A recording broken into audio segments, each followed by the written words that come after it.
Are you somebody that feels like the cards are always stacked against you? Well, stick around because in this video, I'm going to share with you 6 brutal truths that you need to learn about your career.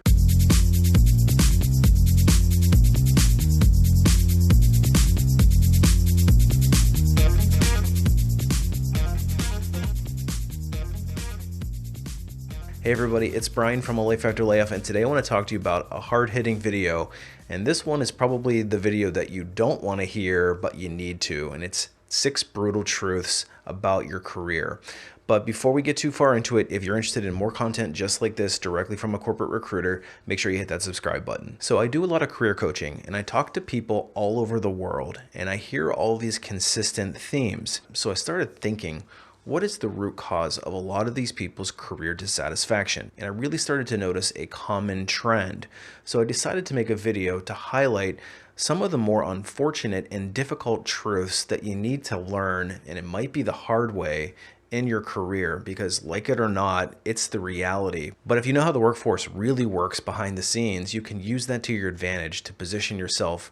And remember my mantra, we always want to act like a free agent. So let's break down those 6 brutal truths that you need to learn in your career at some point. The first one, and this is probably the biggest brutal truth that you're going to learn at some point in your career, is whoever signs your paycheck is the one who holds the power. There's a career power pendulum that I speak about a lot on this channel, where it swings back and forth. And for the longest time, it was buried with the employer, and then it swung over to the employee pretty drastically for a period of, it seemed like, only 5 minutes. And now the pendulum is swinging back to at least equilibrium, if not heading in the other direction again.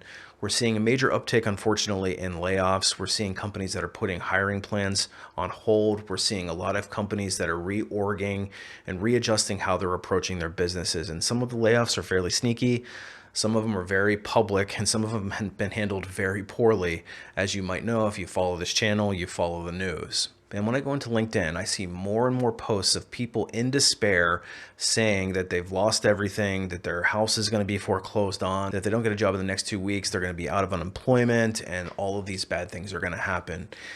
And that boils down to acting like a free agent. And I understand that being in that position can be very difficult, and I'm not trying to minimize the stress that a person who is in that situation is going through. However, if you're watching this channel, that's one of the things that I'm preaching till I'm blue in the face, is that you have to take the proactive steps and act like a free agent today. And that's taking the necessary steps to get yourself as prepared as possible in the event that there might be an income disruption, building up nest eggs or emergency funds, making sure that your budgeting is in order, buttoning down the hatch, so to speak, because we're in a relatively difficult economic climate. And I honestly don't think that this is going to get any better over the next 18 months to 2 years. I hope I'm wrong, but I'm just not seeing a whole lot of signs. And at the end of the day, no matter where the pendulum swings, even when it was fully buried in the employee side where everybody was getting offers, it was the gravy train. You couldn't walk out your front door without tripping over a couple of job opportunities making 40, 50% more than your previous role. But intuitively, we had to know that the good times are coming to an end. Same thing goes with remote work. Suddenly, it seems like companies are really trying to push back. There's a variety of reasons why that might be the case, but nonetheless, they're forcing it. And remote work is unfortunately becoming more and more rare again. And of course, there's the people who've exercised the great resignation, the quiet quitting, all this other stuff. But at the end of the day, whoever is signing your paycheck ultimately controls the employment arrangement, no matter how much power or perceived power you think you might have. And that's exactly why I took proactive steps myself to try to set up this channel, to try to set up this business that I have, because I want to be the one signing my own paychecks, because I truly am acting like a free agent and taking complete ownership of my destiny. And when I want to make a raise, I just call up my accountant and tell him what I want to make. And that's the true definition of free agency. Now, obviously, not everybody wants to be an entrepreneur, so I'm not trying to suggest that. But there are a lot of things that you can do to try to protect yourself in the event that you have an income disruption. And being in a precarious situation where you're not in the position to invest in yourself, to invest in your education, to invest in furthering your career, learning how to write resumes, etc., then you are going to be at the mercy of an employer, and you're probably going to be in this perpetual cycle of always being reactive and chasing the carrot. So it's a brutal truth that I learned the hard way going through layoffs myself, And I finally decided to act like a free agent and change it. Second brutal truth that I learned, probably the hard way as well at some point, is that if you don't fight for your income or your career path, nobody else is going to do it for you. There is nobody looking out for you in your career except for, that's right, you. Because we have to act like free agents, and probably more accurately, we need to act like the CEO of our career and make the strategic decisions that we need to get where we're going. A vast majority of people lack any kind of strategy in their career. They literally just wing it. If you stay in a role too long because you're waiting for the company to finally recognize you,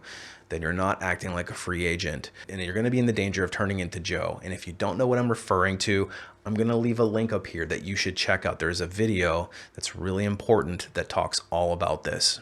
Speaking of which, the next brutal truth is if you stay in a company or in a role for too long, the market is inevitably going to pass you by. Say you're somebody that has joined the company as an individual contributor at an entry-level role.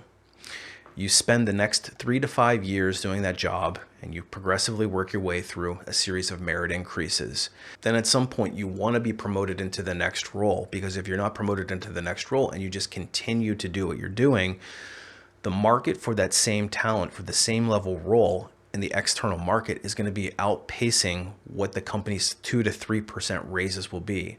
So you could be 5, 7, 10 years into your career and suddenly looking at the cube next to you, and that new hire that's fresh out of school is making the same amount, or even in some cases more than you are. It's because of the law of supply and demand. If you stay in a role for too long, the market is going to pass you by, and this is almost certainly guaranteed. Really, the only way to unlock more earning potential is to either get promoted into an entirely different band of job, or you need to leave and go to a different organization. Then you could experience that 10 or 15% jump. However, you need to time that correctly. So if you decide to make a move, make sure you're taking a close look at what the labor market is doing, because you don't want to make a dangerous move when things are pretty shaky. The next brutal truth that I want to cover is that your boss, and more importantly, your coworkers, are not your friends. Now, I made a recent video about this whole concept, so I'd encourage you to check that one out if you haven't seen it yet. But at the end of the day, everybody's in the workplace and they're all relatively selfish. And that's not necessarily a bad thing, because you should be selfish too. And to a degree, that's how we act like free agents. Being selfish in your career should not be shameful. You should be actively looking to better yourself, because again, nobody else is going to do it for you. And if you're not doing it, I guarantee you, your coworkers and your boss are. And at the end of the day, those close relationships can come back to bite you and be pretty painful. Imagine waking up one day and your buddy who you shared all this dirt with is now suddenly your boss. How is that dynamic going to change? Or more importantly, watch what happens when you're both vying for the same promotional opportunity and they get it over you, or vice versa. Let's just watch how that dynamic changes. And if you don't believe me, wait till you get laid off from a company and see how many of the people that you used to be close with at work reach out to you after 3, 5, 6 months. It's probably pretty slim. The next brutal truth is that you're replaceable no matter how much you think you aren't. Because no matter how specialized or how niche you are, a company will figure out a way to survive without you. They survived before you got there, and they will survive after you. And if you don't believe me on this one, take a look at the companies that you've quit or left in the past, and you were for sure that they were not going to survive, that the company was going to fold, that the department was going to collapse, that the product that you were working on was going to disintegrate because you held the key knowledge and nobody else could do it.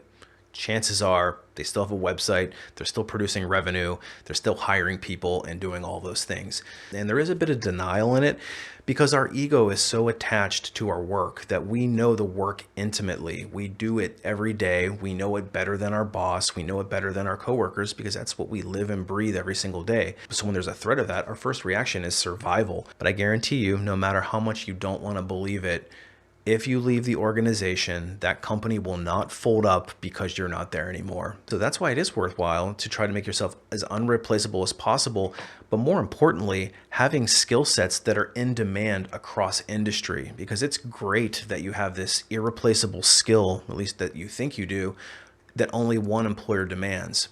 It would be better to have a really difficult to acquire skill that lots of employers demand and there aren't that many people doing it. And then that's how you can shift to becoming more in control of your career, and more importantly, like a CEO or the free agent. And as far as hiring is concerned, this is another brutal truth that I've learned both on the recruiting side and being a candidate, is that You can be the best person on paper, but it doesn't mean that you're going to get hired. And that can be a really tough pill to swallow when you interview for a job that you think you are a shoo-in and then you don't get hired at the last minute and you are completely baffled.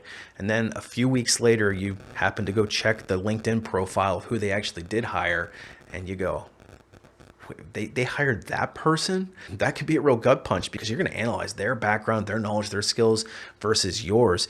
And the whole time you're going to be going, I got more of this. I know more of that. I can't believe they would hire this person. And the reality is that happens all the time. Because what it boils down to is not only who's the best person on paper, but who sells themselves the most effectively. Because at the end of the day, interviewing is like marketing. You are marketing yourself and marketing your skills. And you have to convince the other party that you're the best at what you do through salesmanship. And it can be frustrating when you say, I just want to be hired because I'm just the best at it and I shouldn't have to tell anybody that I'm the best. They should just be able to see it. The brutal truth is that interviewing is how you present yourself, and it's a marketing game. And if you're not good at marketing, it doesn't matter that you're the strongest person on paper. It's how you sell yourself. And that's honestly why this channel exists, to give you the tools necessary to present yourself in the most effective way so that you're the one that's getting the offer and not that other guy. And the final hard truth that I wanted to cover in today's video is that at the end of the day, no matter how valuable we think we are, and no matter how part of the family we think we are, you're just a line item on a spreadsheet. And that's a particularly brutal truth, especially when you have dedicated all of your energy, all of your time, all of your passion to pursue a career with a certain company that you think you have a future with. The brutal and cold reality that unfortunately a lot of people have discovered recently through all of these layoffs is if your role no longer adds value, you will end up as a name on a spreadsheet, and it's very cold and calculating, and it's literally a business decision. Your name is listed out. There's no personality associated with it. There's no human behind the name. It is literally some human resources people sitting in a room with spreadsheets circling and targeting people. And in some cases, the bosses aren't even involved in those decisions. They look at how much productivity you have, how busy you are, and what your salary is. And those are the decisions that get made when they're determining who's going to be let go or not. And as you get let go and you're dealing with all the trauma from the layoff, that's one thing that really sinks in is that, gosh, was I nothing more than just a number on a spreadsheet for you? And the reality is, yes, you were just a number on a spreadsheet to them. So that's the importance of always acting like a free agent. I hope that message is perfectly clear after this video. But if you're somebody that is sitting there saying, gosh, I just don't know what to do next, I'm in an active job search and I'm not having any luck, that's actually something that I specialize in. And I've got a website called alifeafterlayoff.com. It's loaded with tips and tricks, all from an insider's perspective. I share my deepest and most intimate knowledge in the form of some training courses. The first one is called Resume Rocketfuel. It teaches you how to write a resume that's going to give you the best chance of a recruiter noticing you to set up that first round interview. But it's more than just how to write a resume. It's how to use your resume as a strategic document to propel your career forward. But once you get that interview, it's up to you to sell yourself throughout the rest of the interviewing process. And that's where the ultimate Job Seeker Bootcamp comes in. It's one of my most robust courses. It takes you from A to Z through a major corporation's hiring process. It's going to give you the deepest insider look into a major corporation's hiring process that you're going to find anywhere. It's going to teach you how hiring managers and recruiters think. It's going to teach you how to go through each round of the interview with the highest chance of success.